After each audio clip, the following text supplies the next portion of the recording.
नमस्कार बच्चों। आज हम हिंदी की वर्कशीट नंबर 35 कविता है कैदी और कोकिला, जिसके कवि माखनलाल चतुर्वेदी जी हैं। बच्चों, आज हम इस वर्कशीट को समझेंगे। यहाँ पर आपको अपना नाम लिखना है और यहाँ पर अपनी अध्यापिका का नाम लिखना है। बच्चों, कवि माखनलाल चतुर्वेदी जी ने इस कविता में जेल में बंद एक स्वतंत्रता सेनानी के साथ साथ एक कोयल का वर्णन भी किया है। जेल में उन्हें बेड़ियां और हथकड़ियों को पहनकर रहना पड़ता है। वहां उन्हें ना तो चैन से जीने दिया जाता है और ना ही चैन से मरने दिया जाता है। ऐसे में कवि चाहते हैं कि यह कोयल समस्त देशवासियों को मुक्ति का गीत सुनाए। बच्चों, इन पंक्तियों का अर्थ समझते हैं। काली तू रजनी भी काली, यहाँ कोयल के लिए कहा है कवि ने कि ये कोयल तू भी काली है, और ये रजनी यानी रात भी कैसी है, ये भी काली है, अंधकार में रात है। शासन की करनी भी काली, और यहाँ पर जो ब्रिटिश शासन की करतूत हैं वो भी कैसी हैं, काली हैं, क्योंकि वो स्वतंत्रता सेनानियों पर घोर अत्याचार करते हैं। काली लहर कल्पना काली, और इस जेल में जो चलने वाली हवा है वो भी कैसी है, काली है। और यहाँ पर जो लोगों की सोच है यानी कल्पना है वो कैसी है, वो भी काली है। मेरी काल कोठरी काली, जिस जेल में मैं कैद हूँ उसकी वो जेल की जो कमरा है यानी काल कोठरी है वो भी कैसी है, वो काली है, क्योंकि उसमें अंधकार है, घोर अंधकार है। टोपी काली, मैंने जो टोपी पहनी हुई है वो भी कैसी है, वो भी काले रंग की है। कमली काली, मेरा कंबल भी काला है। मेरी लोह श्रृंखला काली, और जिस जेल में मैं कैद हूँ उसमें जो लोहे की जंजीरें हैं, श्रृंखला मीन्स श्रृंखला का अर्थ होता है बच्चों जंजीरें, वो भी कैसी हैं, काले रंग की हैं। पहरे की हुंकृति की ब्याली, और जो पहरेदार हैं जो पहरा लगा रहे हैं मेरे जेल के आसपास, उनकी हुंकार कैसी है, काले सर्प, ब्याली कहते हैं काली सर्पणी के समान। ठीक है।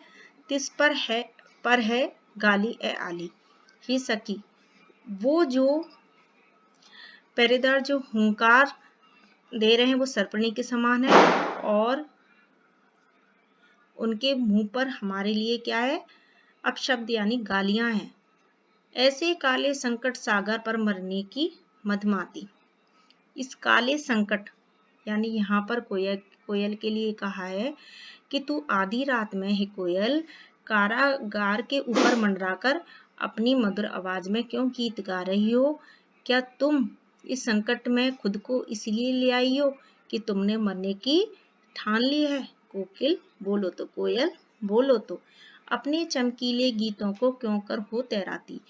यहाँ पर कोयल के लिए कहा है कवि ने, क्योंकि कोयल के जो गीत होते हैं वो बच्चों उत्साह भरने वाले गीत होते हैं। तो वो कहते हैं कवि कि तुम्हारे जो गीत हैं वो आजादी की भावना को जगाने वाले गीत हैं, तो तुम इस क्यों कर हो तैराती यानी इस हवा में इन गीतों को, यानी तुम आधी रात में ये गीत जो कूक रही हो, जो गा रही हो, इसे क्यों गा रही हो? कोकिल बोलो तो, कोयल बताओ तो, क्या तुम आजादी की भावना जगाने आई हो सबके लिए मन में? ठीक है बच्चों, मैंने भावार्थ आपको समझा दिया है, फिर भी यहाँ पर जो दिया है भावार्थ उसको एक बार पढ़ लेते हैं। यहाँ पर कवि माखनलाल चतुर्वेदी जी ने इन पंक्तियों में अंग्रेजी शासनकाल के दौरान जेलों में स्वतंत्रता सेनानियों के साथ हो रहे घोर अत्याचार का वर्णन किया है। काले रंग को हमारे समाज में फैले दुख और अशांति का प्रतीक माना गया है, इसीलिए कवि ने यहाँ हर चीज को काला बताया है। तो पहला प्रश्न है, कविता के आधार पर बताइए कि कवि की सारी कल्पनाएं काली हो गई हैं, ऐसा क्यों हुआ है?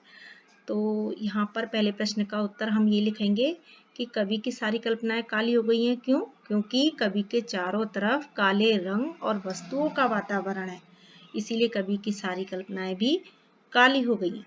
प्रश्न नंबर 2, उन पंक्तियों को छांट कर लिखिए जहां पर अनुप्रास अलंकार का प्रयोग हुआ है। तो बच्चों अनुप्रास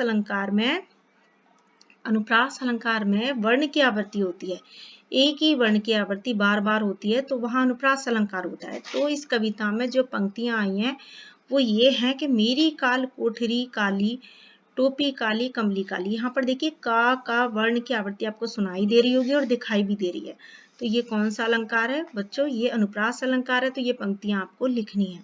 प्रश्न नंबर 3, इन पंक्तियों में काला रंग किसका प्रतीक है? तो बच्चों आपको सबको पता ही है कि काला रंग जो हमारे समाज में फैली दुख और अशांति का प्रतीक होता है।